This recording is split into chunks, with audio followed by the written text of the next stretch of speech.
हनुमान जी की कथा भी अनंत है, पर हनुमान जी की कथा जब भगवान श्री राम को हनुमान जी मिले या हनुमान जी को श्री राम जी मिले, तब से लेके आज तक हनुमान जी की कथा कही सुनी जाती है। आपको पता है हनुमान चालीसा किसने लिखा? हनुमान चालीसा के लेखक कौन हैं? बताइए।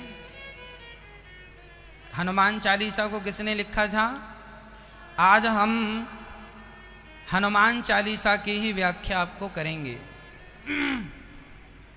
पिछली बार जब सुंदरकांड की व्याख्या हमने की तभी हमने आपसे कहा था कि जब भी समय लगेगा आपको हनुमान चालीसा सुनाएंगे। ये बताइए हनुमान चालीसा किसने लिखा?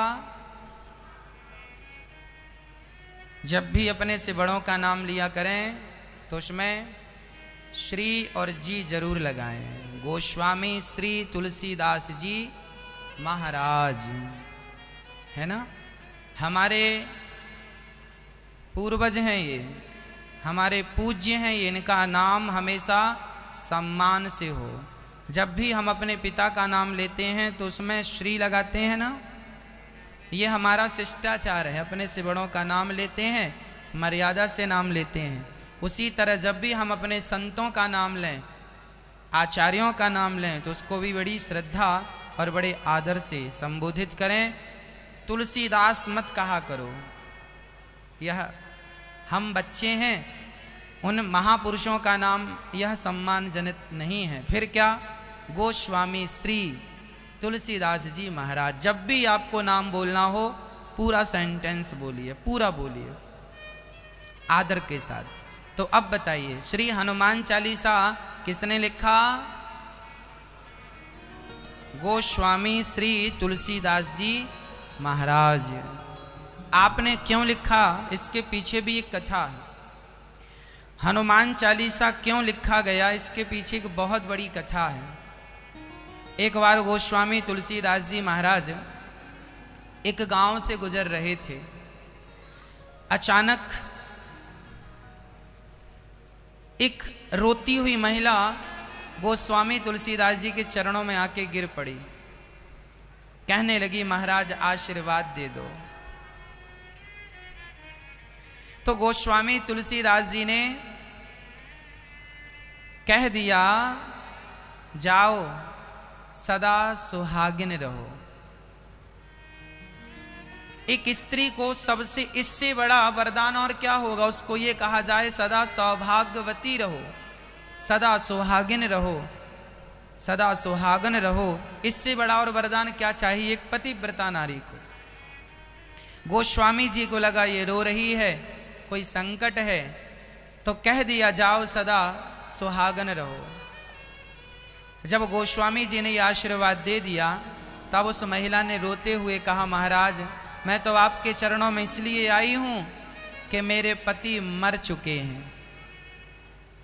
उसके पति मरे पड़े थे और उसे पता चला कि नगर में गोस्वामी श्री तुलसीदास जी आए हैं। उस समय तुलसीदास जी बड़े विद्वान, बड़े भक्त के रूप में समाज में पूजे जाते थे।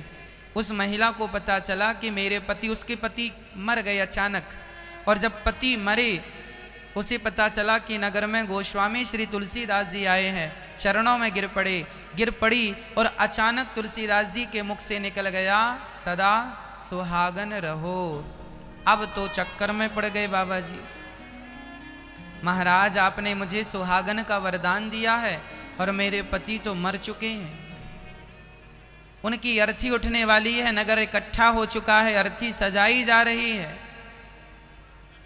तब तुरंत श्री गोस्वामी जी ने भगवान से कहा, प्रभु ये क्या लीला है आपकी? यदि मेरे मुंह से कुछ निकला है तो नाथ मैं अपनी वाणी कभी नहीं बोलता, मैं तो जो बोलता हूँ रघुनंदन आपकी ही वाणी बोलता हूँ। शायद आपने ही बुलवाया है, और आपने बुलवाया है तो फिर ये वचन मिथ्या नहीं होना चाहिए।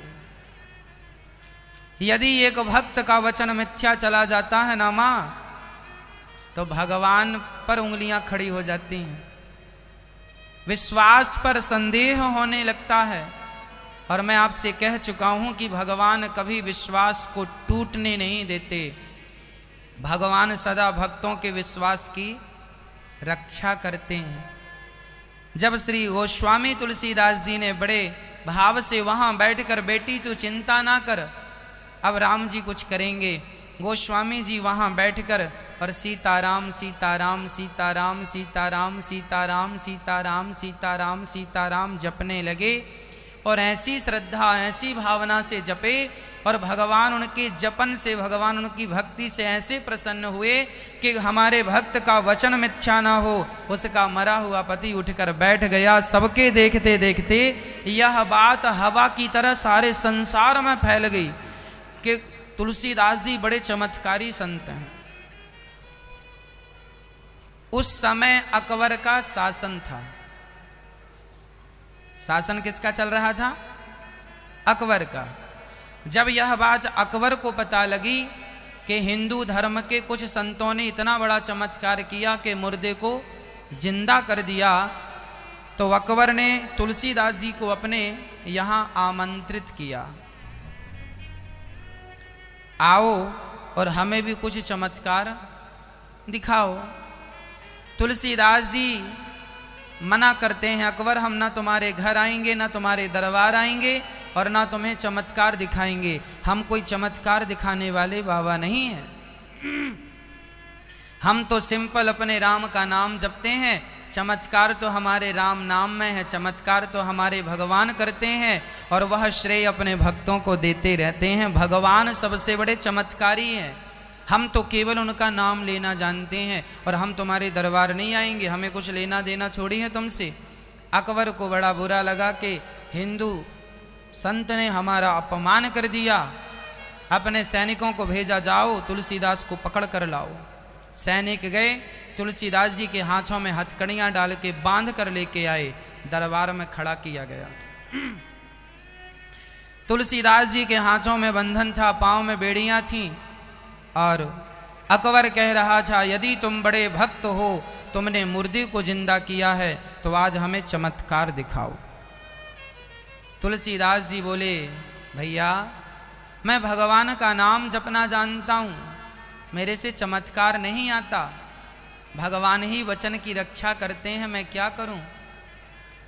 जब तुलसीदास जी ने कोई चमत्कार नहीं दिखाया तो काल कोठरी में बंद कर दिया तुलसीदास जी को अकबर ने। उस काल कोठरी में गोस्वामी तुलसीदास जी ने हनुमान चालीसा की रचना की। इसमें लिखा है, उस काल कोठरी में जाकर श्री गोस्वामी तुलसीदास जी ने हनुमान चालीसा की रचना की और इसमें लिखा है, जो यह पढ़े हनुमान चालीसा। आगे गोस्वामी तुलसीदास जी इसमें लिख रहे हैं कि छूटहि बंदी महासुख होई, छूटहि बंदी महासुख होई। जो शतवार पाठ कर कोई, जो शत मतलब 100, जो शतवार पाठ कर कोई कर जोई छूटय बंदी। जो 100 बार हनुमान चालीसा का पाठ कर लेगा।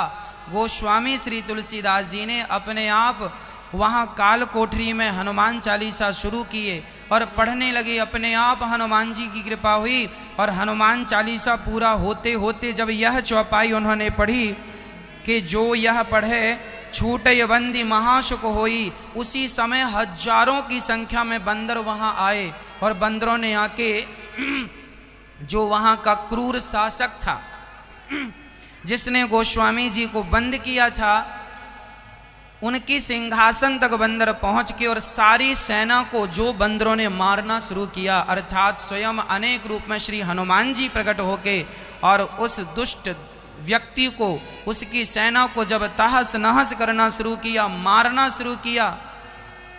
अकबर का शासन हिलने लगा।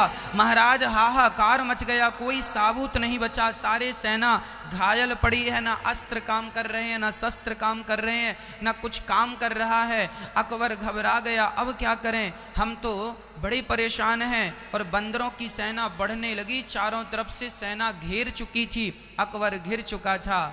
तब किसी ने कहा कि आपने जो हिंदू संत को बंदी बना रखा है, ये सब उसी के बंधन का ये प्रभाव है, उसे जल्दी आज़ाद करो।